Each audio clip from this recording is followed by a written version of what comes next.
6 undrafted rookies from the 2018 NBA draft showing out in the NBA Summer League. Sing that shit.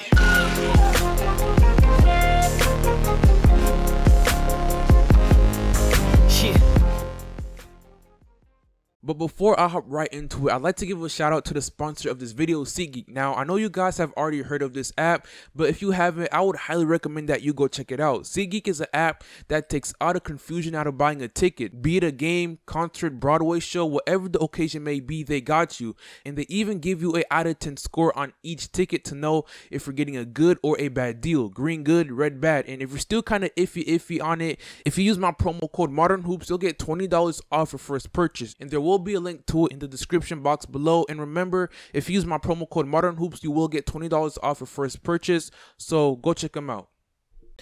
So the NBA Summer League isn't just a league for rookies to get a feel for the NBA. For a lot of players, it serves as an opportunity or a chance to accomplish your dreams of playing in the NBA. Now, I've said this before, not everybody gets drafted on draft night. You know, not everybody gets to accomplish your dreams of walking across the stage, and the only shot they have left is to hopefully get called up by an NBA team to play in their NBA Summer League and try their best to make a roster, be it a two-way contract or whatever the case may be. Of course, they could go overseas, but that's just a much harder process. So you got to try your best to show out in the NBA Summer League to make a good impression on NBA teams. And we've seen this before where many NBA teams has found major steals in the NBA Summer League. For example, there's Fred VanVleet, who became a major piece for the Toronto Raptors this past season, and he came up from the Summer League after going undrafted. And we've also seen this from guys like Quinn Cook, Robert Covington, TJ McConnell, and all those great players. They all had to stand out in the NBA Summer League. So today,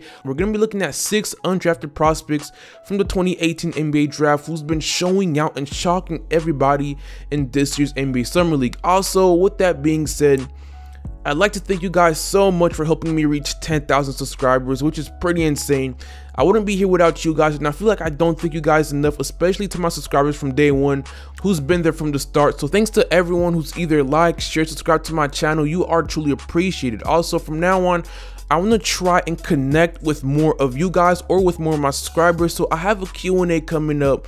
So if you guys want to ask me any questions, you should probably follow me on Twitter because I am active on there a lot. And that's another place where you guys can find me easily. My Twitter is @ModernHoops. Of course, all my social media links are in the description box below. And while you're at it, if you want to hit my Instagram up with a follow, also the link to it is also in the description box below. I got some big plans coming up on there, so definitely go check them out. But I'm not going to waste any more of your time, and let's get right into it. So coming in at number 1 is Trayvon Duval. Now, I don't know about you guys, but I was kind of surprised that Trayvon Duval went undrafted. We're talking about a player that was the 6th ranked high school player in the country, was a McDonald's All-American, and coming out of high school was thought of to be a top lottery pick in the 2018 NBA draft. Of course, he didn't have the college season we all thought he would have at Duke, but not a lot of people thought he'd go undrafted. But reports came out saying that he got a lot of offers from NBA teams to join their summer league, and in his summer league debut as a Houston Rocket, he dropped 20 points, 3 rebounds, and 2 assists, and has had a couple great games. So far, he's averaging 9 points, 2 rebounds, and 2 assists, but at 6'3", he's extremely quick, loves to attack the paint, and with a 6'9" wingspan, lengthy arms, is a good defender, great passer, and has the potential to be a great all-around point guard in the NBA. But the biggest aspect about his game is just his pure athleticism, which has gotten a lot of comparisons to the likes of a Russell Westbrook. But what he really needs to improve on has to be his jump shot and his form. But with the type of work ethic he has shown, I have no doubt he'll be able to develop a consistent jump shot. So overall, Trayvon Duval has really shocked a lot of people in the NBA Summer League, and I think he'll be a great fit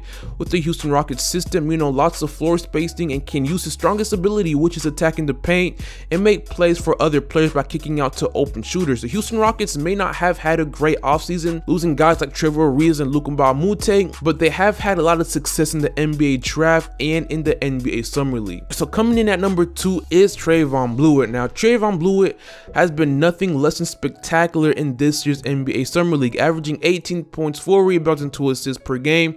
And after all the great performances he's put up, You know, it makes you wonder how he went undrafted. The Pelicans may have found a major steal. He even dropped 24 points in his NBA Summer League debut. Trayvon Blewett spent 4 years at Xavier and even averaged 19 points, 6 rebounds, while also shooting 41.7% from the three-point line as a senior. And as a 6'5" guard / forward, he'll fit right in with the New Orleans Pelicans as he is able to shoot and space the floor, because the Pelicans are in need of a player who's able to shoot and space the floor, especially with them having recently acquiring guys like Elfrid Payton and Julius Randle. Now, coming in at number 2 is Junior Robinson. Now, I've already made a couple of videos about Junior Robinson, so you know, I've said this before, he can do it all on the offensive end of the floor. Although being 5'5", he's extremely quick, athletic, can attack the paint, can hit the three, knows how to score the ball, and has a great basketball IQ. But being 5'5", which is extremely short, you can't expect him to do much, if any, on the defensive end of the floor, and I wasn't sure if teams were willing to give him a chance because of his height. He did end up going undrafted after spending 4 seasons at Mount St. Mary's, but ended up playing for the Atlanta Hawks Summer League team, and when given the opportunity, he has actually produced. He's currently averaging 8 points and 1 assist, but understand that he's playing on really limited minutes, and when he's given actual playing time, he has shown out. And just the other night, he dropped 21 points against the Clippers. At his height and going undrafted, he has had a great Summer League and shocked a lot of people, but him getting a 2-way contract is still to be seen.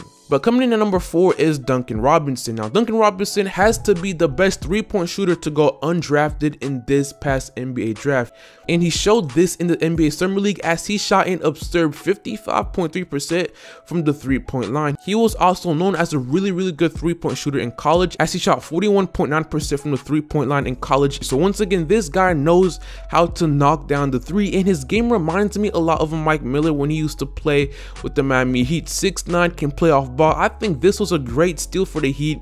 Averaged 13 points during the Summer League, and I think he can contribute for them a lot in the next NBA season. Now, coming in at number 5 is Riley Alkins. Now, Riley Alkins is one of those players that no one really thought would go undrafted. Spent 2 seasons at Arizona, averaged 13 points, 5 rebounds, and 3 assists. He has potential to be a great all-around point guard in the NBA. At 6'5", he can shoot great in transition and can hit the 3-ball, plays with a lot of energy, and has shown to be a great playmaker as well. And not to mention, he's a tremendous defender. But so far in the Summer League, he's averaging 10 points, 5 rebounds, and 2 assists per game. But the biggest thing he needs to improve on is his consistency, but he has had a couple great games in the NBA Summer League. But the Raptors are packed with a lot of great guards already, so he'll probably have to work his way up, or he'll probably have to start from the G League. So, you know, I could see his career paving out the way Fred VanVleet's did. But coming in at number 6 is Alonzo Trier. Now, Alonzo has just been tearing it up in the Summer League, averaging 17 points, 6 rebounds, and 3 assists for the Knicks. And just like Riley, Alonzo Trier is another Arizona prodigy that ended up going undrafted. Had a great college career, putting up numbers of 17, 4, and 2, and at 6'5" is an amazing scorer, could play both the 1 and the 2 position, can attack the paint, and has a really nice jump shot. But I don't really know how he'll fit in with the Knicks due to the fact that, you know, they already have so many guards. But throughout the Summer League, Alonzo has proven that he can play in the NBA. But with that being said, that is all I got for you guys today. Let me know down in the comment section below if I missed anyone, and once again, thank you guys so much for helping me reach 10,000 subscribers.